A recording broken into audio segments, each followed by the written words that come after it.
कार्यक्रम अन्नदाता सुनिए सब बहन भाइया ने रिसाले भाई की ओर तय राम राम। जितने भाई कार्यक्रम अन्नदाता सुन रहे हैं उनके लिए हम जो है ना कार्यक्रम लेकर हम अन्नदाता। और भाई जिस दिन हम कार्यक्रम किसान वाणी करा है उस दिन कार्यक्रम किसान वाणी में भी चर्चा करा है भैया के साथ।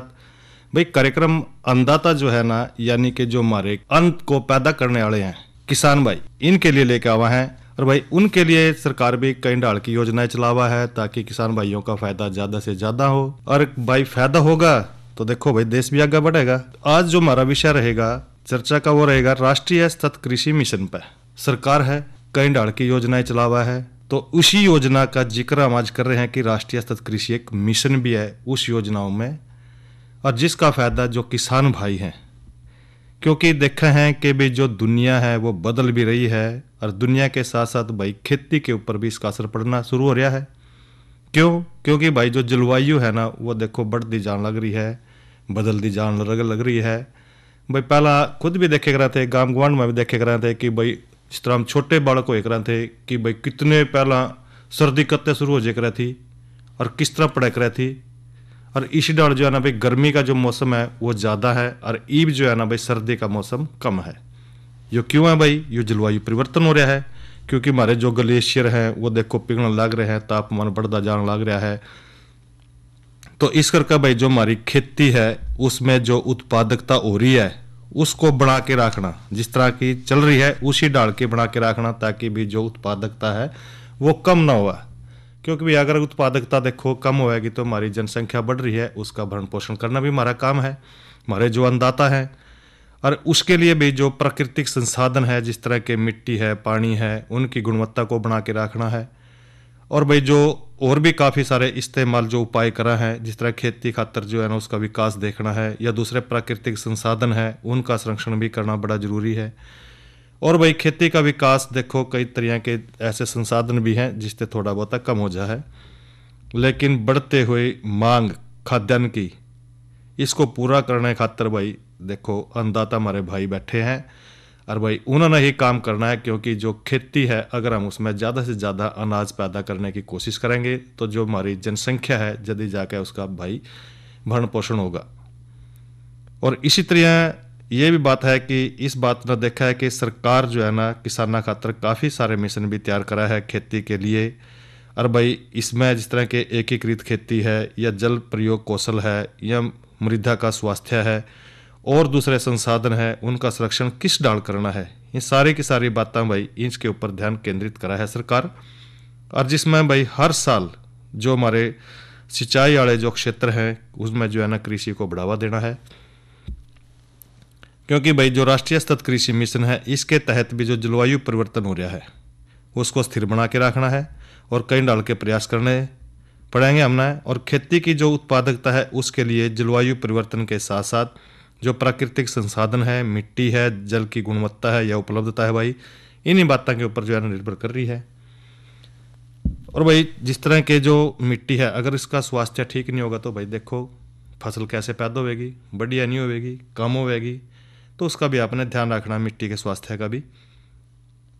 और इस मिशन का उद्देश्य भी है भाई जिस तरह के जो कृषि उत्पादन है, एक तो इसका जो विशिष्ट संगठित या संयुक्त कृषि प्रणाली है उसको बढ़ावा देकर उत्पादन को अधिक सतत, लाभकारी और जलवायु के साथ साथ उसको आगे बढ़ाना है। जो नमी संरक्षण का उपयोग है उसको भी भाई जो समुचित मृदा है इससे जो प्राकृतिक संसाधन है उनका संरक्षण करना बड़ा जरूरी है। और फसल की भाई अधिक जो है ना उन्हें पैदा करनी है, इसकी प्राप्ति खातिर हमने एक तो कुशल जो है ना बढ़िया तरीके से जल प्रबंधन करना पड़ेगा। दूसरा जो जल से संसाधन है हमारे जो संसाधन प्राकृतिक है उनका भी भाई हमने उपयोग करना पड़ेगा, जब जाकर बढ़िया काम चलेगा।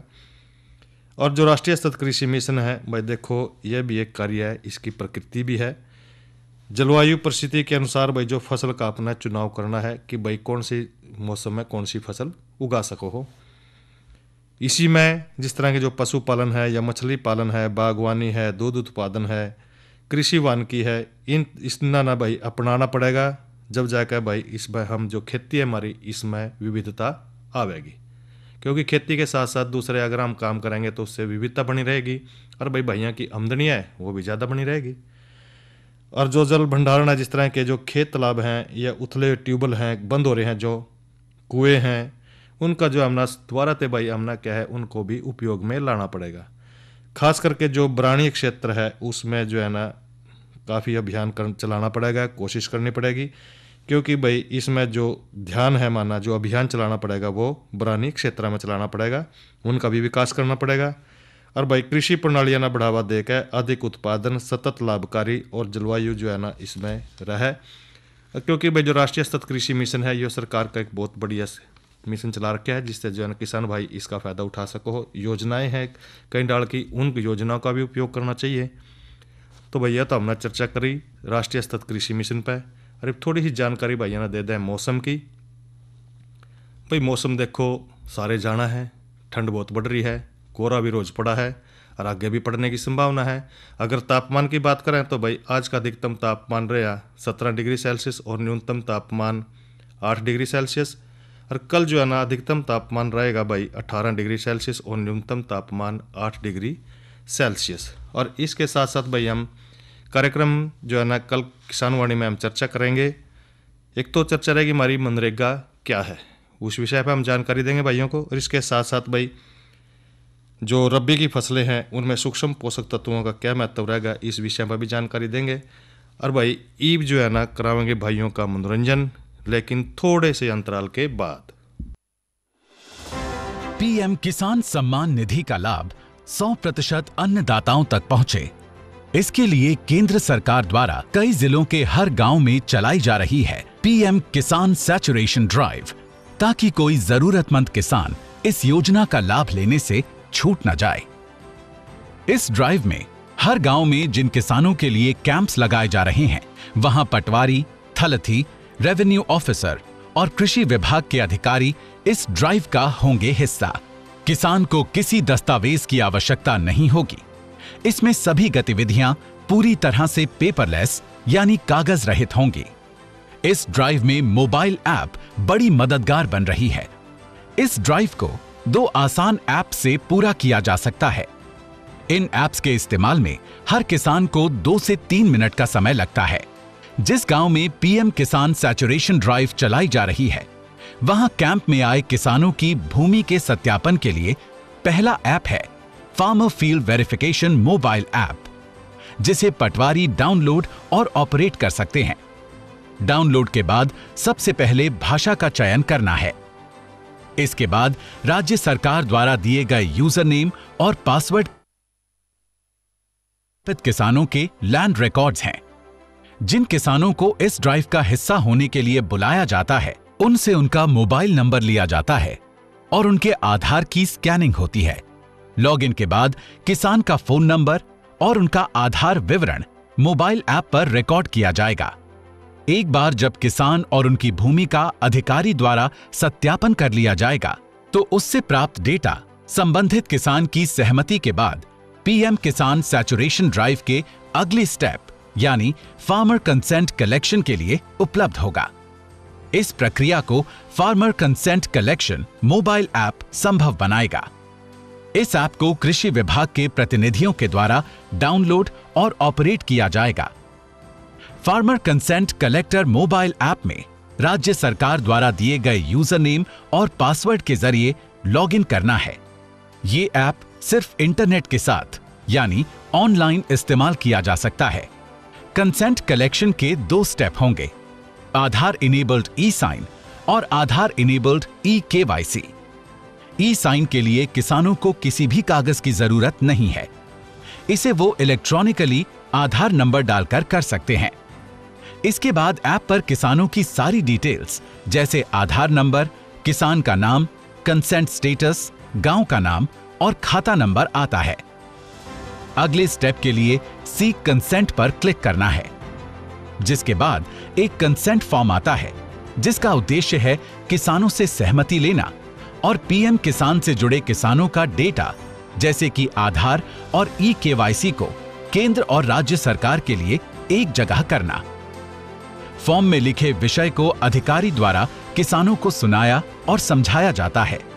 इसके बाद ई साइन की प्रक्रिया होती है, जहां कंसेंट इलेक्ट्रॉनिक साइन से किया जा सकता है, जिसकी वजह से अब पेपर और उस पर साइन की जरूरत नहीं होती।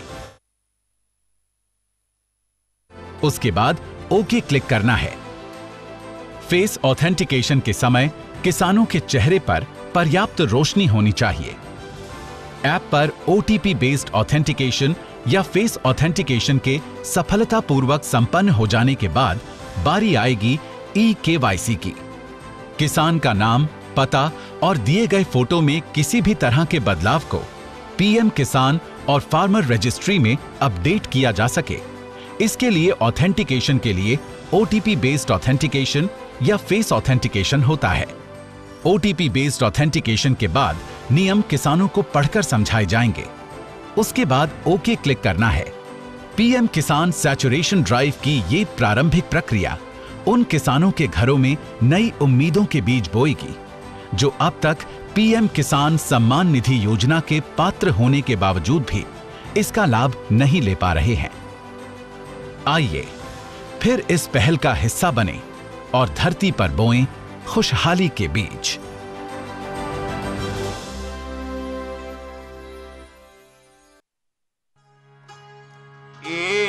भाई से आजादी के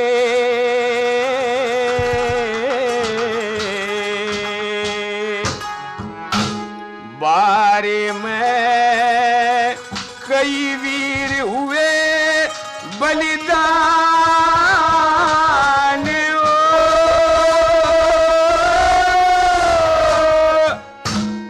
कैसे करूं मैं बखान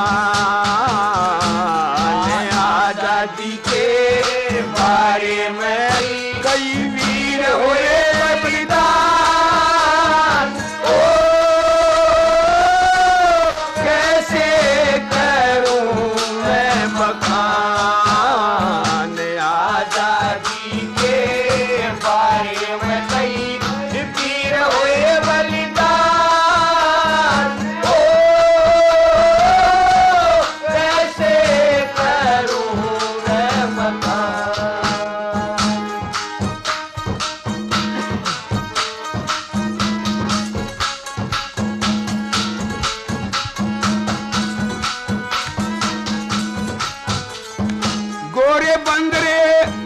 गोरे बंदर भारत में न्यू बन व्यापारी आए थे।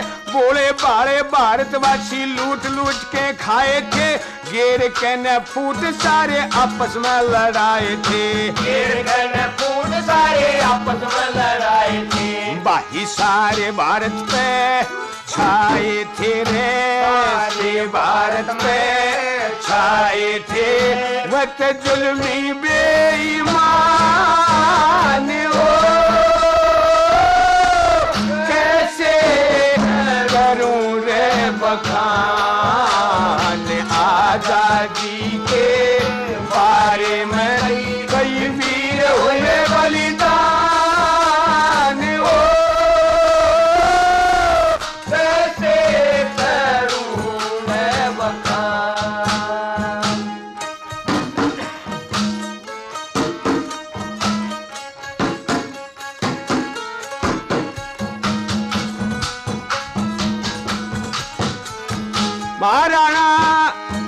महाराणा प्रताप शिवाजी भामा साथे असली दानी दुश्मन के ला लड़ते रहे। पराधीनता को न मानी रणभूमि में शहीद हुई लक्ष्मीबाई महारानी। रखे में शहीद हुई लक्ष्मीबाई महारानी। बाही 17 बार लड़ने की ठानी रे, 17 बारे लड़ने की ठानी।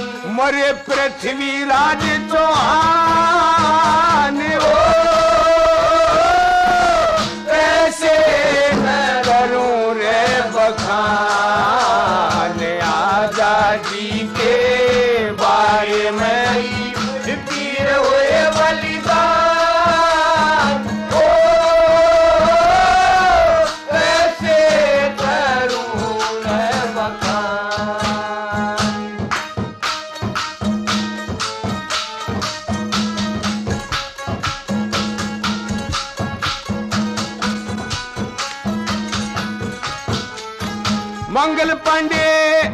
मंगल पांडे, तात्या टोपे, नेताजी सुभाष बोस, बटुकेश्वर, रोशन लाड़ी रहे नहीं कभी खामोश। उधम सिंह ने याद करो भाई जिसमें देखण जोगा जोश। उधम सिंह ने याद करो भाई जिसमें देखण जोगा जोश। ये चंद्रशेखर खुदीराम बोस ने, चंद्रशेखर खुदीराम बोस ने या जिंदगी करी कुर्बान।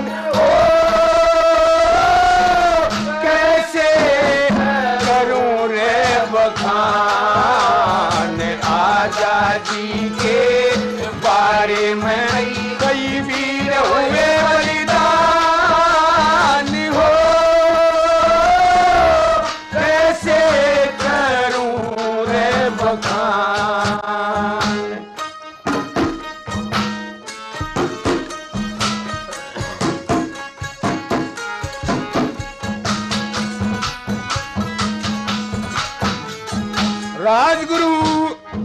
राजगुरु सुखदेव, भगत सिंह आजादी की चाह में मर के लाल बाल पाल पटेल, दुश्मन ते लड़ाई करके नेहरू गांधी शास्त्री जी दुनिया के महान जरगे। नेहरू गांधी शास्त्री जी दुनिया के महान जरगे। कहे रामफल शर्मा ये सारे दरगे, रामफल शर्मा ये सारे दरगे, हथेली ऊपर जान ओ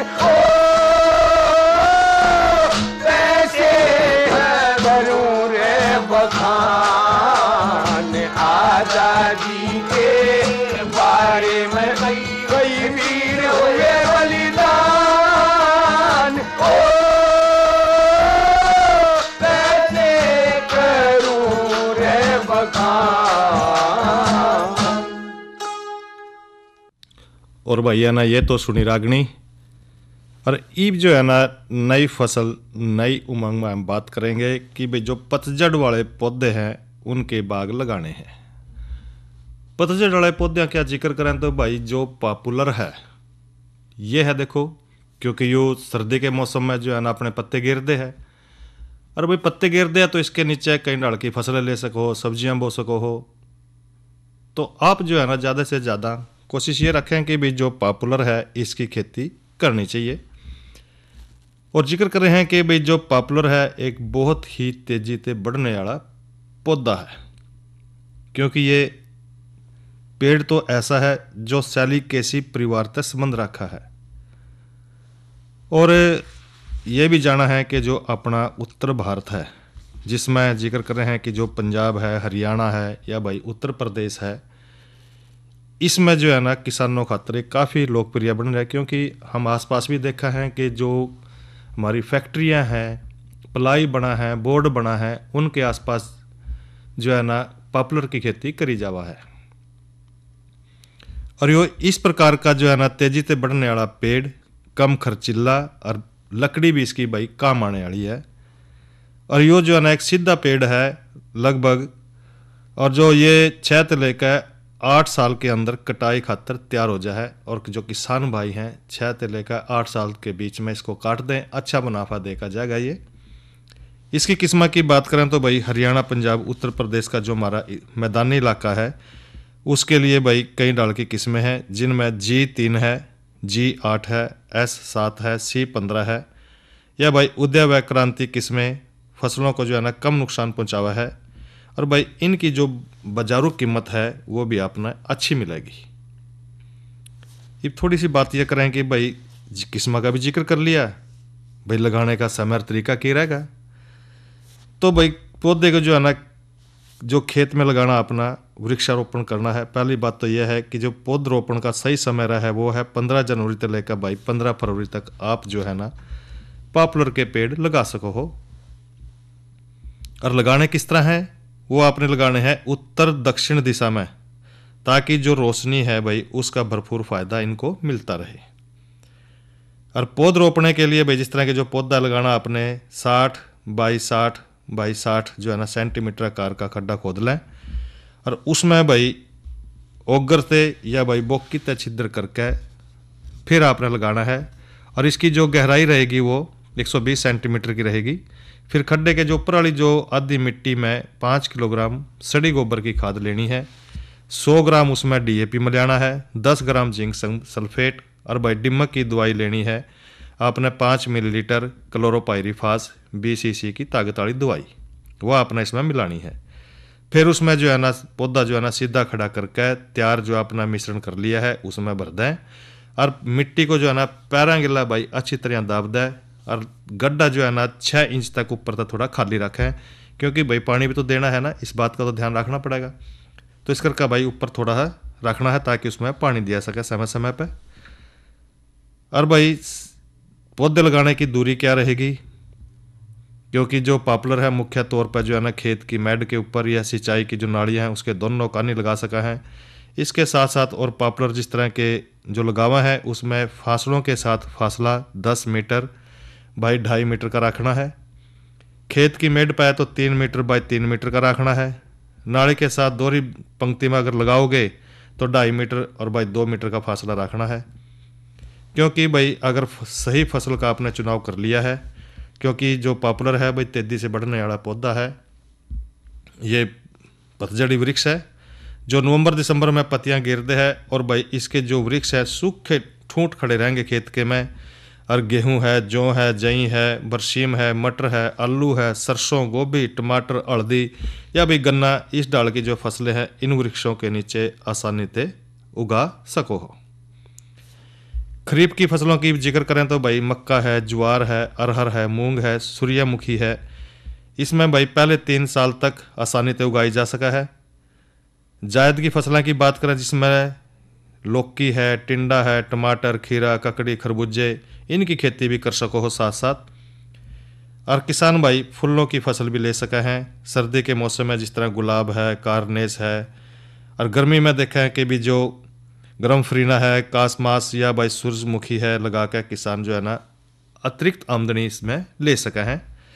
और सिंचाई की बात करें तो भाई पौधा लगाने के तुरंत बाद पॉपुलर में पानी लगाना है और इसके 10-15 दिन के अंतर पर भाई जरूर सिंचाई करनी है, क्योंकि वर्षा ऋतु या भी रबी के मौसम में तो बारिश में फसलों के साथ साथ जो पौधे हैं उनमें पानी आ जाए और गर्मी में भाई पानी की ज़्यादा जरूरत पड़ा है। इस करके भाई जो 7 से लेकर 10 दिन के बीच में सिंचाई आपने करनी है। और जुलाई सितंबर के महीने में भी भाई सिंचाई के साथ साथ 100 से लेकर 150 ग्राम यूरिया हर एक पौधे में भाई आपने डालना है। और कटाई छटाई की थोड़ी बात करें तो भाई इसमें पॉपुलर है जो इसकी अच्छी कीमत लेने खातर अपने पौधे की सावधानीपूर्वक कटाई छटाई करनी है बढ़िया रहेगा, क्योंकि जो है ना पौधा है कटाई छटाई करके ही ऊपर बढ़ा है। और पहले वर्ष तो भाई कोई कटाई छटाई ना करें, दूसरे तीसरे चौथे साल में जाकर 1/3 और भाई 5वें से 7वें साल तक जो है ना आधे भाग की आपने छटाई करनी है। योग क्रिया जो आपने करनी है भाई अक्टूबर तक लेकर दिसंबर तक करनी चाहिए। और कटाई छटाई के बाद जो उसके कटेगा जहाँ पे भाई घाव हो जाएगा उसके ऊपर आपने बोर्डो पेस्ट या भाई लाल दवाई लगा दें ताकि जो है ना लकड़ी खराब भी ना हो। जो पौधा लगाया उसको लगाने के 1 साल के बाद भाई जो खरपतवार नियंत्रण है उस पर भी आपने ध्यान रखना है।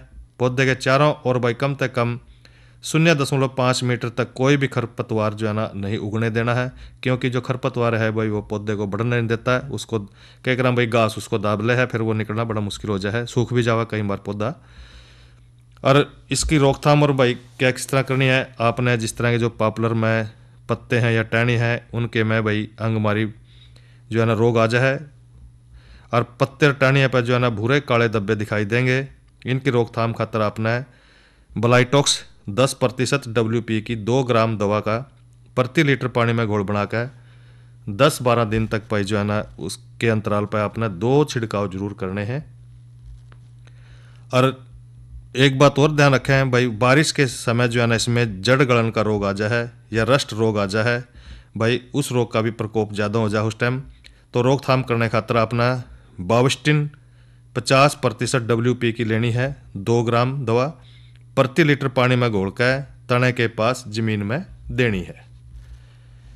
पौधे की कटाई की बात करें तो भाई अच्छी भूमि, अच्छे पेड़, सुरक्षा करने वाले जो 6 से लेकर 8 साल के बाद जो है ना कटाई के लिए तैयार हो जाएंगे। और कटाई से पहले जो है ना किसान भाई यो जरूर निश्चित कर ले कि जो पेड़ की जो गुड़ाई है 90 सेंटीमीटर से कम ना हो। इस गुड़ाई वाले जो पेड़ हैं उसके लगभग 3-4 जो ना क्विंटल लकड़ी मिल जाएगी उससे, और एक वृक्ष लगभग भाई कई करा 1,500-2 हज़ार रुपये तक का जो है ना एक पेड़ा बिक जाएगा। तो भाई फसलों का जो है ना अगर आप इस तरह पॉपुलर की खेती करोगे या बाग लगाओगे कहें भाई, तो आपको काफ़ी सारी आमदनी होगी, जैसे जो है ना किसान भाई की जो आमदनी है वो बढ़ेगी और भाई किसान भाई भी खुशहाल होगा। और भाई एक थोड़ी सी जानकारी दे दें किसान कॉल सेंटर के बारे में। किसान कॉल सेंटर का नंबर है भाई 1551। भाई इस पर जो है ना आप किसी भी समय बात कर सको हो। और भाई एक तिथि है आज विक्रमी संवत चतुर्थी। और इसके साथ साथ एक जानकारी और साझा कर लें, जीवामृत या भाई तरल जैविक खाद किस तरह बनानी है आपने, इसका भी जिक्र करेंगे प्राकृतिक खेती में। यो भी एक तरह की जीवाणु खाद है जिसका प्रयोग भाई मिट्टी में जो है ना कहीं डाल के सहायक और मित्र जीवाणु की बढ़ोतरी हो जिसता है। और खाद में जो है ना मिलकर मित्र जीवाणु ने जो है ना मुख्य पोषक तत्व जिस तरह के नाइट्रोजन है खाद बनाने तक जो है ना फास्फोरस और पोटास में वो उपलब्ध होने में सहायता करेंगे। और आपने किस तरह बनानी है जीवामृत या भाई तरल जैविक खाद। जरूरी सामान लेना है 20 लीटर पानी, 1 किलो देसी गाय का गोबर, 1 लीटर देसी गाय का मूत्र, और भाई 100 ग्राम गुड़, 100 ग्राम बेसन और 1 मुट्ठी मिट्टी, उपजाऊ मिट्टी लेनी है आपने। बनाने की विधि न्यू रहेगी भाई, एक बर्तन में आपने 20 लीटर पानी लेना है और 1 किलो देसी गाय का गोबर और भाई 1 लीटर गौमूत्र को उपरोक्त पानी में मिला दें, यानी कि 20 लीटर पानी में मिलाना आपने। गुड़, बेसन और 1 मुट्ठी जो है ना मिट्टी और गौमूत्र के घोल में उसको मिलाओ। घोल को अच्छी तरह मिला के 48 से 72 घंटे के लिए भाई उसको किण्वन के लिए छाया में रखना है। दिन में 2 बार सुबह और शाम में जो है ना इस घोल को 12 चक्कर लगाने हैं। लकड़ी के डंडे के लिए आपने घुमाना है उल्टा सुल्टा भाई। तो भाई 48 से लेकर 75 घंटे के अंदर जो जीवामृत है वो बनकर तैयार हो जाएगा।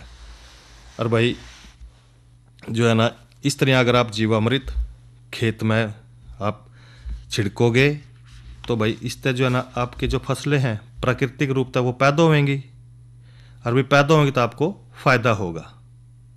तो भाई इसी के गिल्ला ही कार्यक्रम अन्नदाता यहीं पर संपन्न होता है। रिसाले भाई ना देव इजाजत। अच्छा भाइयों, राम राम।